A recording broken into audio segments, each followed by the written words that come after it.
You realize that behaviors that once would have caused you immediate shock and outrage now barely register as a concern. Why did your standards for relational conduct silently drop over time? This is the dark psychological paradox of emotional baseline shifting, a calculated incremental adjustment of your internal emotional thermostat. You know that feeling, right? That unsettling moment when you realize, wow, the things I put up with now are things like swore I never would. It's like this slow, creeping fog that settles in. You can't even pinpoint the exact moment things changed, but you just know the landscape is completely different. This isn't you just becoming more laid back. No, this is a very real psychological phenomenon. It's a tactic of boundary erosion, where your internal sense of what's okay is being deliberately and very systematically lowered. So to really get a handle on this, here's our roadmap. We're going to start by exploring that silent standard drop. Then we'll put a real name on this tactic and break down its three-phase mechanism. After that, we'll dive into the psychology of control behind it all, talk about how you can reclaim your original standards, and finally, how to break this manipulative loop once and for all. Okay, let's dive right into the core problem. I want you to think of your emotional standards kind of like a thermostat in your home, set to a perfectly comfortable temperature. Well, with emotional baseline shifting, what's happening is someone else is slowly, degree by tiny degree, turning it down. You barely notice it at first, but over time you find yourself shivering in a room you once found comfortable. You get so used to the cold that you've almost forgotten what warmth even feels like. That's the paradox. Now, let's move from just the feeling to the hard facts.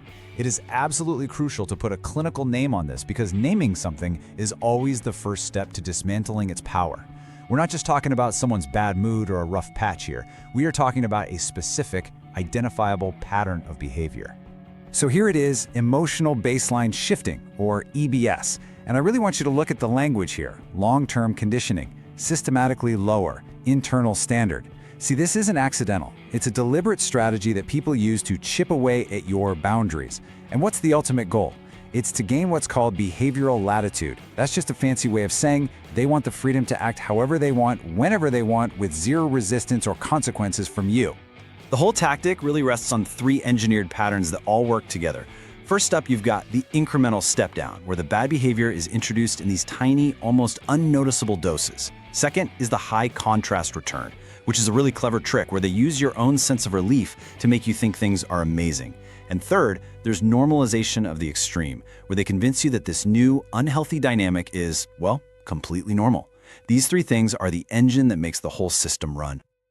Okay, so now let's really deconstruct this machine. We've seen the big picture. It's time to look at each individual gear and lever to understand exactly how this shift gets engineered, phase by phase. This is where the abstract idea becomes very, very concrete. This is the question, isn't it?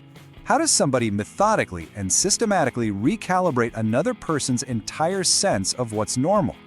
Well, it's not magic. It's a process, a deeply cynical one for sure, but a highly effective psychological process. So it all starts with phase one, negative habituation. This is where that incremental step-down we just talked about comes into play. Think about your emotional alarm system. The very first time someone is unacceptably late, or says something disrespectful, or ignores a clear boundary, that alarm goes off. It's loud, right? But the manipulator doesn't start with some massive violation. No, they start small. A little sarcastic comment here, being 10 minutes late there, a forgotten promise. These things are so small that making a big deal out of them can make you feel like you're overreacting.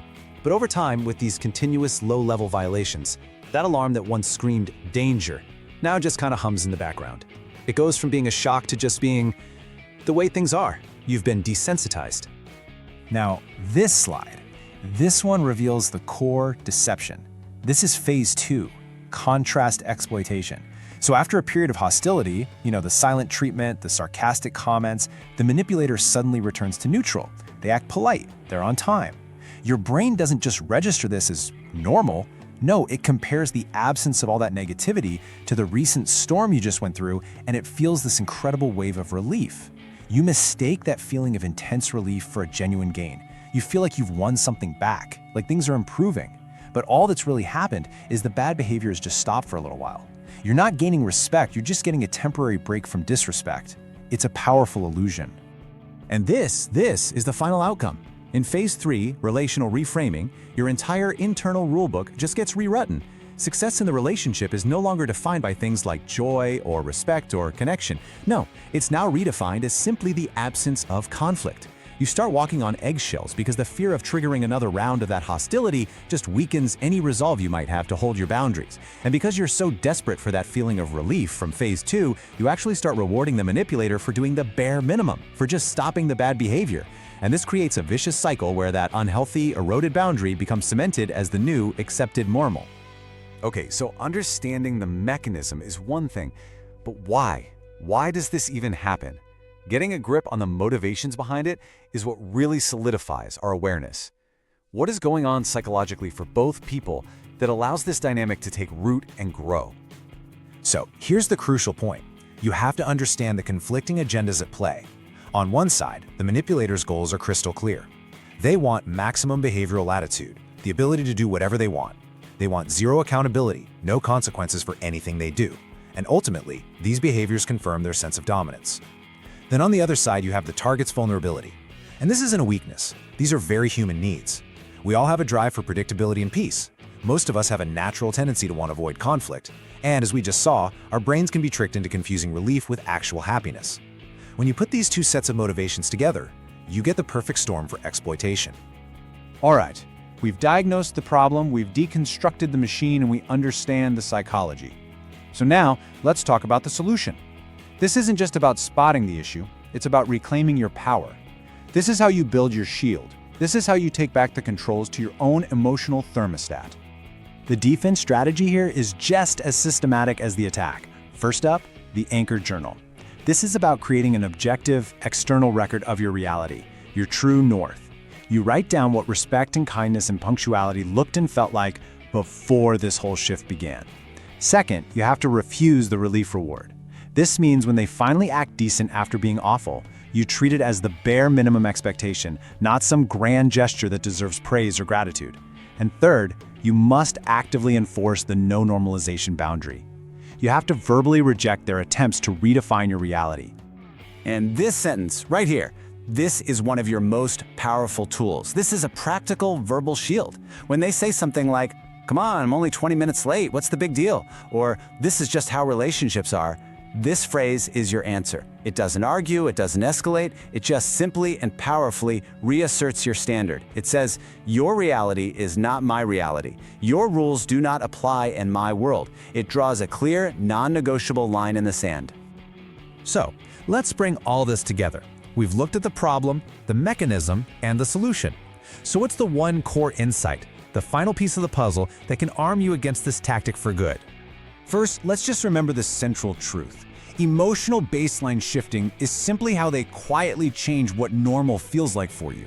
It's a stealth operation designed to mess with your internal compass. And the pattern, once you can see it, is brutally simple.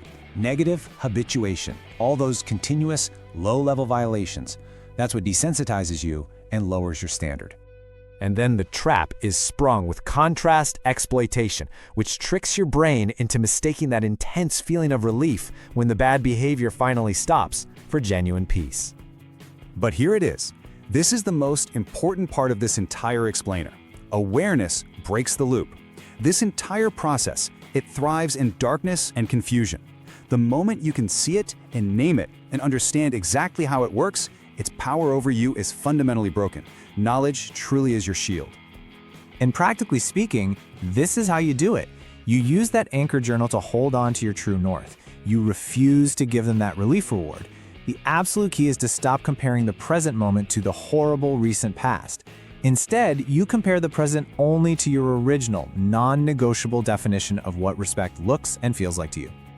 So we're going to end with this, the single most empowering question you can ask yourself. After everything we've just covered, it really all boils down to this one final thought. Take a moment and really consider it. Whose hand is on your thermostat?